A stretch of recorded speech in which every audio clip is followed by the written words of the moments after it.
இப்படியே பார்த்துட்டே இருந்தார் எண்ணியை. இன்னொன்னே ஒரு உடம்ப தொட்டார். தொட்டோடனே ஒரு மாதிரி ஆகிட்டாரு. ஓகே. நல்லா இப்படி இருக்கிற ஃபிட்டாக இருக்கிறியடா அப்படின்னு. என்ன வேலை செய்கிறேன்னா ஏன்னா துப்புரவு பண்ணியான வேலை செய்கிறான். சூப்பராக இருக்கிறியடா அப்படின்ட்டு ஒரு பட்டம் ஒன்று பேர் வச்சார். ஸோ இந்த எல்ஐகே வாய்ப்பு எப்படி, அந்த எல்ஐகேல எப்படி நடந்தது? எல்லைக்கு வந்து ஃபஸ்ட்டு நம்ம ஆசான் தான் சொல்லுவேன். பாபா பாஸ்கர் மாஸ்டர் அவர் கொடுத்த வாய்ப்பு தான். அவரே சொன்னது தான். உன்னை பிக் பாஸில் சொன்னேன்டா, ஏன்டா உன்னை கூப்பிடலன்னும் போது எனக்கு ஐயோ அண்ணனை பேசியிருக்காரு, ஏன் கூப்பிடாம இருக்காங்கன்னு அது ஒரு மனசு கஷ்டமா இருந்தது. அம்மாலாம் நம்ப வேணா இல்லை சார் கூடியான என்ன சார் சொல்ல மாட்டாங்க, ஒரு மரியாதை தான் சொல்லுவாங்க அம்மா. ஓகே. அவர் கூடியான என்ன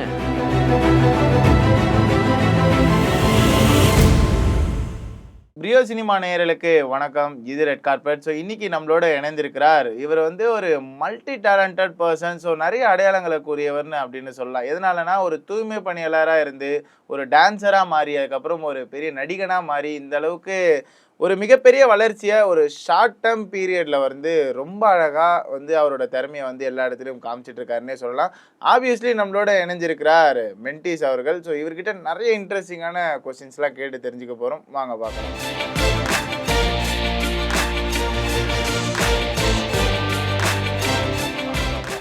வணக்கம். வணக்கம். வணக்கண்ணே. வணக்கண்ணே. நல்லா இருக்கீங்களா? ரொம்ப சந்தோஷமா இருக்கு திரும்பி வந்து உங்களை ஒரு நேர்காணல்ல வந்து சந்திக்கிறது. ரொம்ப ஹாப்பியான ஒரு விஷயம். ஜேர்னி அங்கே ஸ்டார்ட் ஆச்சு. ஒரு வருஷத்துக்கு முன்னாடி எடுத்தோம் இன்டர்வியூ கரெக்டாக. ஸோ இப்போ இங்கே வந்து நிற்கிது. எதனாலனா சமீபத்தில் நிறைய படங்கள் ரிலீஸ் ஆச்சு. அந்த படத்தில் ஒரு ஒரு சின்ன கேரக்டர், ஒரு சின்ன அங்கமாக இருந்தாலும் அது வந்து ஒரு பர்டிகுலராக இவர் நடிச்சிருக்காரு அப்படின்ட்டு மக்கள் மத்தியில் வந்து பேசும்போதெல்லாம் அமைஞ்சிட்டு இருக்கீங்க. அதுக்கு first of all thank you and கங்க்ராச்சுலேஷனோட ஆரம்பிச்சுக்கலாம். ஸோ இந்த எல்ஐகே வாய்ப்பு எப்படி, அந்த எல்ஐகேல எப்படி நடந்தது? ஸோ ஜெயிலர் 2க்கு வரலாம். அதுக்கப்புறம் எல்லைக்கு வந்து ஃபஸ்ட்டு நம்ம ஆசான் தான் சொல்லுவேன். பாபா பாஸ்கர் மாஸ்டர் அவர் கொடுத்த வாய்ப்பு தான். அவர் கூப்பிட்டு விக்னேஷ் அண்ணன் ஒரு வாய்ப்பு கொடுத்தாரு. டைலாக் ஃபுல்லாக விக்னேஷ் அண்ணன் கொடுத்தது. பேசுகிறா, அவர் தெம்பா பேசுகிறா, டப்புன்னு பேசாதரா, பதட்டமாக பேசாதரா, விட்டு பேசு, அப்போ தான் பிரேமில் தெரியுவேன் அப்படின்ட்டு ஒரு பள்ளிக்கூடமே சொல்லி கொடுத்த ஒரு ஹெட் மாஸ்டர் சொல்லலாம் பாபா பாஸ்கர் மாஸ்டர். அவர் தான் அந்த டைலாக் ஃபுல்லாக போர்ஷன் ஃபுல்லாக கொஞ்சம் டைம் பார்த்து எடுத்தது. அவருக்கு ரொம்ப நன்றி சொல்லுவேன். அதேமாரி இன்னொரு படம் வாய்ப்பும் கொடுத்தாரு பாபா பாஸ்கர் மாஸ்டர். அந்த படம் விரைவில் பார்ப்பீங்க. அதுவும் நம்ம விஜய் சேதுபதி என்ன படம் தான். அதில் ஒரு சாங்கு ஒரு பிஜிஎம் மாரி பண்ணியிருப்பேன். ஆனால் டைலாக் இருக்காது, ஃபுல்லாக அண்ணன் கூட ஆடுற மாரி. அதுவும் விரைவில் பார்ப்பீங்க. ஓகே. ஓகே. அது கொஞ்சம் போயிட்டுருக்குண்ணே. ஓகே. ஆனால் நிறைய இந்த சோஷியல் மீடியாவில் இன்னமும் உங்கள் வீடியோலாம் வைரல் ஆகிட்டு இருக்கு. என்னென்னா நம்ம அந்த இன்டர்வியூ ஃபஸ்ட்டு எடுத்த காலகட்டத்துக்கு அப்புறம் நிறைய நடிகர்களை சந்திக்க வாய்ப்பு கிடைச்சிது உங்களுக்கு. அவங்களோட பர்ஃபார்ம் வேறு பண்ணியிருந்தீங்க, நிறைய மேடைகளில் பண்ணியிருந்தீங்க. அந்த அனுபவம் ஏதாவது ஒரு சிலது ஷேர் பண்ண, இந்த நடிகர் வந்து இப்படிலாம் நம்ம கூட பேசுவாரா அப்படின்னு ஒரு இது இருக்கும் இல்லையா? ஸோ அந்த மாதிரி ஏதாவது அனுபவம் இருக்கா? நான் ஃபஸ்ட்டு நம்ம ஆதி அண்ணன் தான் சொல்லுவேன். ஆதி அண்ணன்லாம் வந்து நம்ம பாடும்போது தான் தெரியும். அவரெல்லாம் நம்மளை கூப்பிட்டு பேசுவாரான்னு இப்போ ஒரு வாய்ப்பு கிடைக்காது. ஓகே. அப்புறம் பாலிவுட் ஆக்டரு நம்ம கோலிவுட்டு ஹாலிவுட்லேயே பார்க்க முடியாது. சாதாரண ஒரு சினிமா துறையிலே எங்கேயும் பார்க்க முடியாது. அதில் நம்ம ஹாலிவுட் ஆக்டரை விடுங்க, பாலிவுட் ஆக்டரை கொடுத்துருக்காரு ஒரு வாய்ப்பு. யாருன்னா விஜய் ஜமால். அவரெல்லாம் நம்ம நேரில் கூட பார்க்க முடியாது, கையை கொடுத்தும் பேச முடியாது. ஓகே. அப்புறம் நிறைய நம்ம காந்தாராவ் ஹீரோ அவரும் பார்த்து ஒரு வாய்ப்பு கொடுத்தாங்க. நிறைய அவரும் சொல்லியிருக்காரு நெக்ஸ்ட் படம் தான் சொல்கிறேன்பான்ட்டு. நிறைய பேர் சில டேரக்டர் சில ஆக்டர்லாம் கொஞ்சம் ஹெல்ப் பண்ணுறாங்க, நான் இல்லைன்னு சொல்ல. ஆனால் எனக்கும் அச்சீவ்மெண்ட் என்னன்னா நம்ம துப்புரவு பணியாளர் வேறு தானே. அந்த வேலையால் தான் சில எல்லா இடத்துலையும் தெரிய ஆரம்பிச்சுன்னு அது ஒரு தெய்வமாக தான் நினைப்பேன் அந்த வேலையை. ஓகே. இப்பவும் போகிறது உண்டா? நிறைய படங்கள் கமிட் ஆகிட்டீங்க, போகிறதுக்கு வேலைக்கு போகிறதுக்கு டைம் இருக்கா? இல்லைண்ணே. இல்லை. ஏன்னா நம்மளுக்கும் ஒரு மனசாட்சி வேணும். சூப்பர்வைசரும் ஒரு எவ்வளோ ஹெல்ப் பண்ணுறாங்க. மேல் இடத்துல கேட்குறாங்க, இந்த பையன் வரதில்லை, ஒரு வீடியோ மட்டும் போட்டுட்டு இருக்காரு, ஏன் வரதில்லைன்ட்டு கேட்குறாங்க. அதான் நான் சொல்லிட்டேன், ஆனால் இந்த வேலையால் தான் எனக்கு இந்த கடவுள் கொடுத்த ஒரு வாய்ப்பு கிடைச்சிது. ஒரு அங்கீகாரமே சினிமான்ட்டு இப்போ ஒரு வந்துருக்குண்ணே. உயிராக நினச்சிட்டு இருக்கேன் சினிமான்ட்டு. ஒரு ட்ரீமே சினிமான்னு நினச்சிட்டேண்ணே. அதுக்கு அங்கீகாரம் கிடைச்சிது இந்த வேலையால் தான். நான் எந்த உயரத்துக்கு போனால் இந்த வேலையை மறக்க மாட்டேன் அப்படின்னேன். சரி என்னப்பா சொல்ல போகிறேன்னாங்க. ஆனால் கொஞ்சம் லீவு கொடுக்கணும்ண்ணே, ஒரு 10 நாள் 5 நாள் ஷூட்டு போவேன், ஹைதராபாத் அப்படிலாம் போவேன். அதெல்லாம் பண்ண முடியாதுப்பா அப்படின்னாரு. சரி உனக்கு எப்போ தோணுதோ அப்போ நீ வந்து வேலையில் ஜாயின் பண்ணிக்கப்பா அப்படின்ட்டாங்க. ஆனால் அதுக்கேற்ற மாரி சில கோயில் திருவிழா ஷோஸ் வருது, சில கம்பெனிலாம் கொஞ்சம் கூப்பிட்றாங்க, சில மாஸ்டர் வாய்ப்பு தராங்க, சில டைரக்டர் வாய்ப்பு தராங்கண்ணே. அப்படியே போயிட்டு இருக்கணும் உங்கள் ட்ராவல். எனக்கு என்னன்னா உங்கள் வீடியோக்கள் சமீபத்தில் இருக்க வீடியோக்கள் வீடு மாறினது, அந்த இடத்துல ஒரு செட்டப் ஒன்று பண்ணி எக்ஸசைஸ் வீடியோஸ்லாம் போடுறது, அது ரொம்ப ஹெல்த்தியான விஷயம். ஸோ மார்னிங் எழுந்தா இந்த எக்ஸசைஸை பண்ணுங்க, ரொம்ப அழகாக இருந்தது.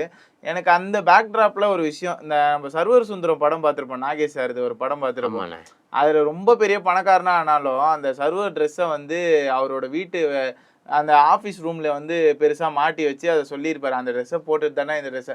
அதே மாதிரி ஒரு ரியல் லைஃப்பில் ஒரு நாகேஷ் சார் அந்த ரோல் கதாபாத்திரத்துக்கு ஏற்ற மாதிரி ஒரு விஷயத்த வந்து ரொம்ப அழகாக பண்ணியிருக்கீங்க. அந்த தூய்மை பணியாளர் ட்ரெஸ்ஸை வந்து வீட்டுக்கு நடுவில் ஒரு 4-5 அலங்கார பொருட்களுக்கு நடுவில் ஒரு அலங்காரமாக அழகாக மாட்டி வச்சு, அது எதுக்காக ஆரம்பிச்சு? அது ஏன்னா எந்த உயரத்துக்கு போனாலும் பழசம் மறக்கூடாதுண்ணே. சில பேர் மறந்துடுவாங்க, அது அவங்க ஹாபிட்டு.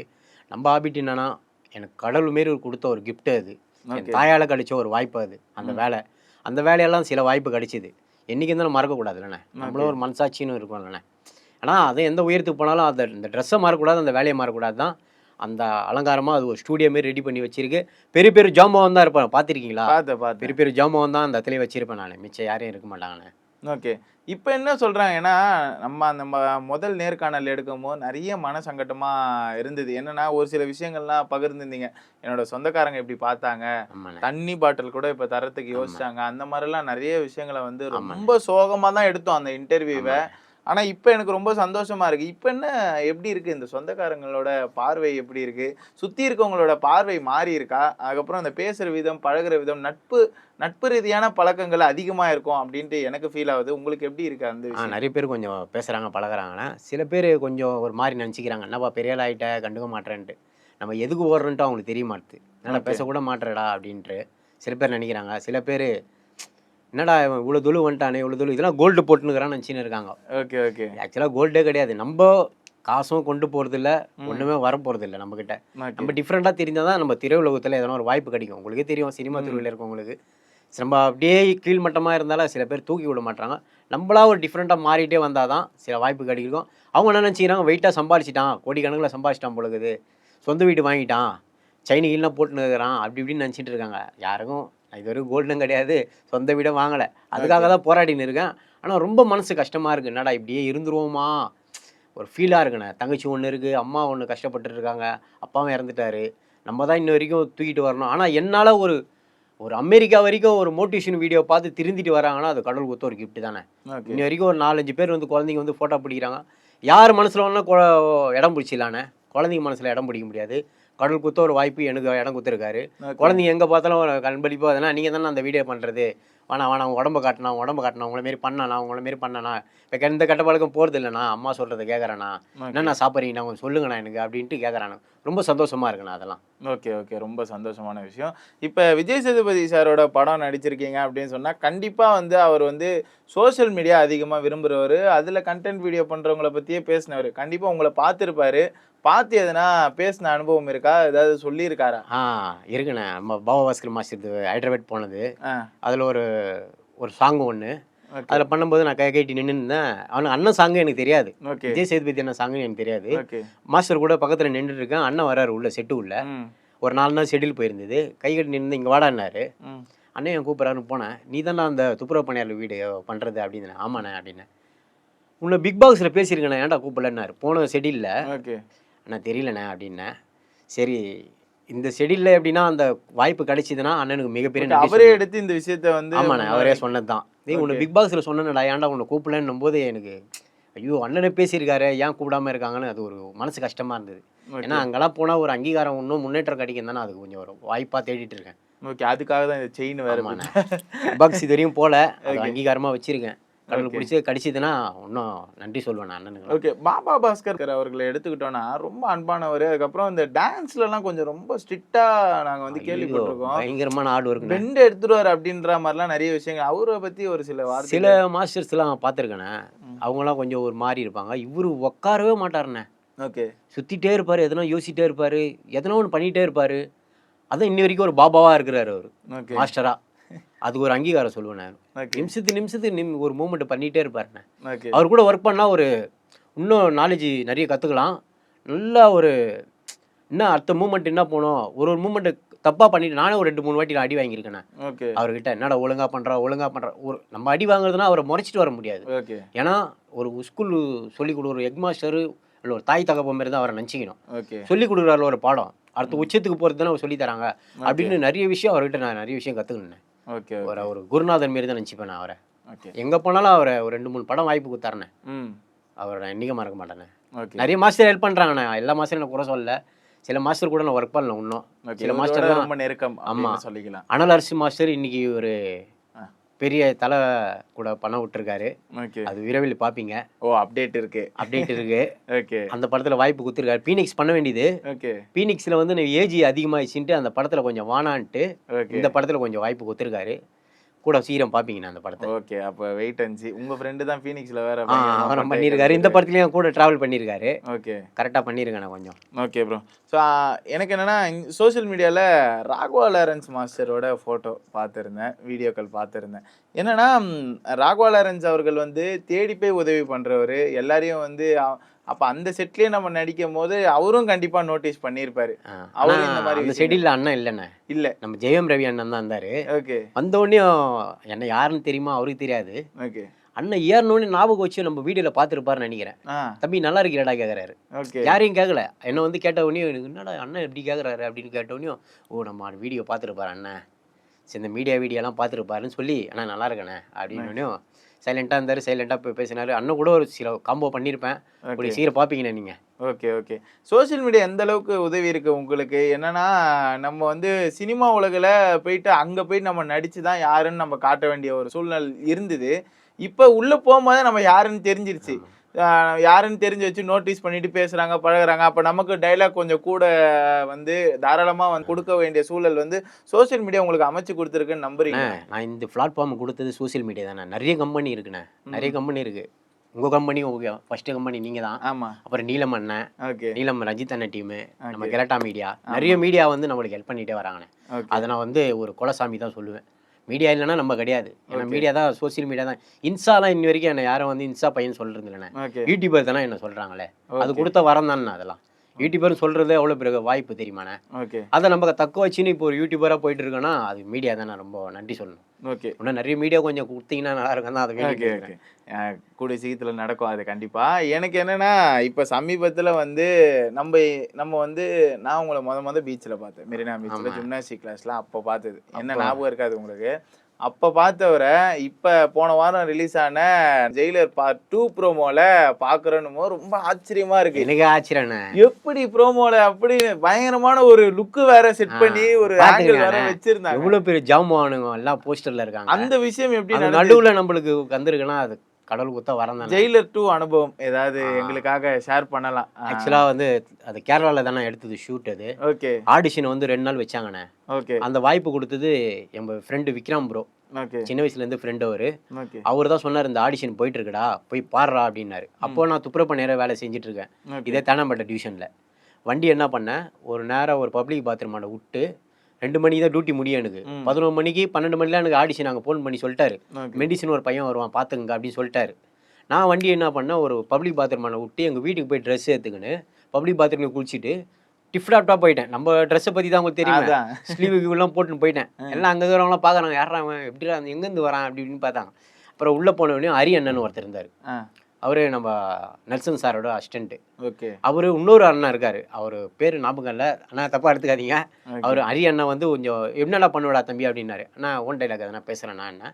சரி நம்ம 2-3 டைலாக்லாம் அச்சு விட்டேன்.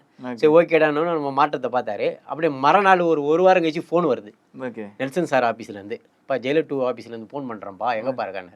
நான் வேலையில் இருக்கேண்ணே, நாளைக்கு உங்களுக்கு ஒரு ப்ரொமோ ஒன்று இருக்குது, காஸ்டியூம் ப்ரொமோ, ஏவிஎம் வந்துருங்கன்னாரு.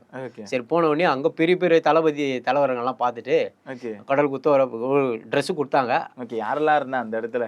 நிறைய பேர் இருந்தாங்க. இந்த மாதிரி ஷூட்டிங் ஸ்பாட்ல நம்ம கேட்கறது தலைவர் மட்டும் இல்லைண்ணே, ஓகே, சில ஆக்டர்லாம் இருந்தாங்க. அவங்களோட கொஞ்சம் சில வழக்கங்கள் நல்லா கிடைச்சிது. நிறைய பேருக்கு கொடுத்தது நம்ம ஹரி அண்ணன். மிகப்பெரிய யாருக்கு நன்றி சொல்லணும், நெல்சன் சாருக்கு தான். அவர் கண்ணெல்லாம் கிடைக்கிறதே பெரிய பாக்கியம். ஒரு கண்ணில் கடிச்சுதான் ஒரு பாக்கியமாக எனக்கு ஒரு நல்ல ஒரு போர்ஷன் கொடுத்தாருண்ணே. 4ஆம் நாள் செட்டுக்கு போயிட்டேன். போன உடனே ஒரு ட்ரெஸ்ஸில் இருக்கேன். ட்ரெஸ்ஸை கைட்டினோம் பார்த்துன்னு காஸ்டியூமர் இந்த ட்ரெஸ்ஸை கொடுத்துறாங்க. நேரம் இந்த ட்ரெஸ்ஸு தான்ப்பா உனக்கு ஷார்ட்டுக்கு அப்படின்ட்டாங்க. நேராக போனேன், செட்டான போய் நின்றுக்கிறேன் கை கட்டிக்கின்னு. நிற்கும் போது நெல்சன் சார் நேராக வந்தார். தம்பி சட்டியாக விட்றான்னாரு. உள்ளே ஒரு கட் பண்ணி போட்டிருந்தேன். நம்ம டிஃப்ரெண்ட்டாக செயினுகள்லாம் போட்டுன்னு அப்படி நின்றுருந்தோம். போட்டுன்னு சட்டியாக விட்றான்னாரு. இப்படியே நில்றான்னாரு. அது ஒரு போதும் இந்த லுக்கு தான் நம்மளுக்கு தேவைப்படுதுன்னு நினச்சி நான் அப்படியே விட்டேன். நேராக சாரு என்ட்ரா ஆகிறாரு. யார்? ரஜினி சார். நம்ம அவர் என்ட்ரா அவர் பக்கத்தில் நிற்குதுன்னு எனக்கு ஃபஸ்ட்டு படம் வந்து இந்த படம் பண்ணியிருப்பேன். நான் சபை கீழே ஒரு படம் பண்ணியிருப்பேன் அண்ணந்து ரஜினி சாருது.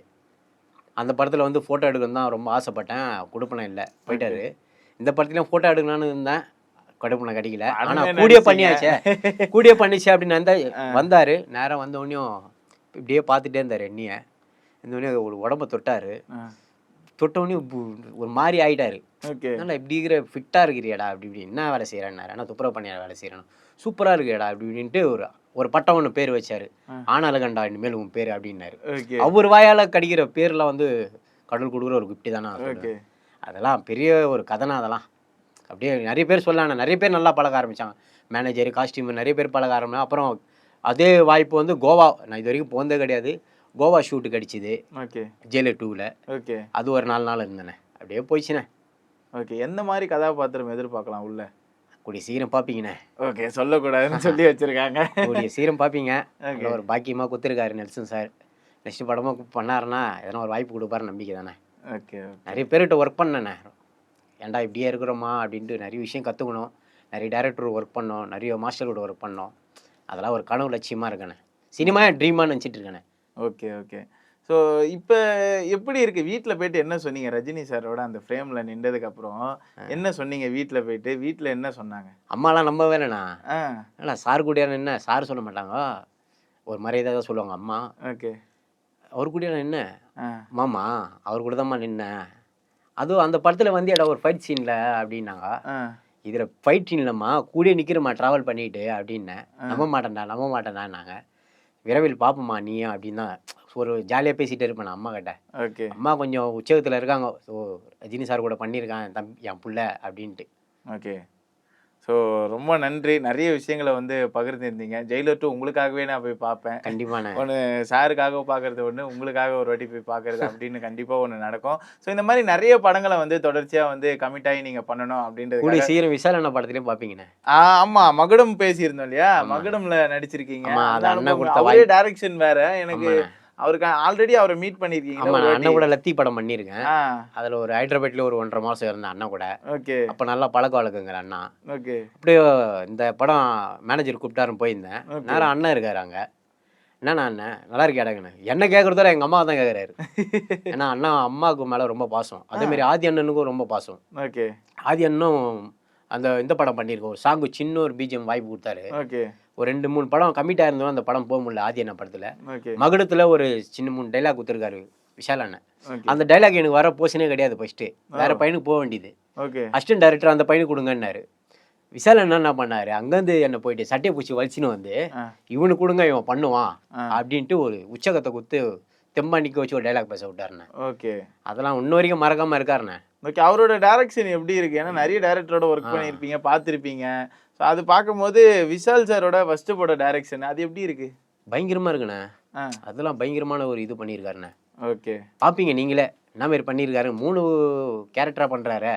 உங்களுக்கே தெரியும். இன்னும் இது வரைக்கும் யாரும் பண்ணல, அவர் பண்றாரு அண்ணன். விரைவில் பார்ப்பீங்கண்ணே. நிறைய படங்களை நீங்க தொடர்ச்சியா பண்ணணும். ஸோ அதுக்கு பிரியோ டிவி சார்பாக ஒரு பெரிய வாழ்த்துக்களும் சொல்லிக்கிறேன்.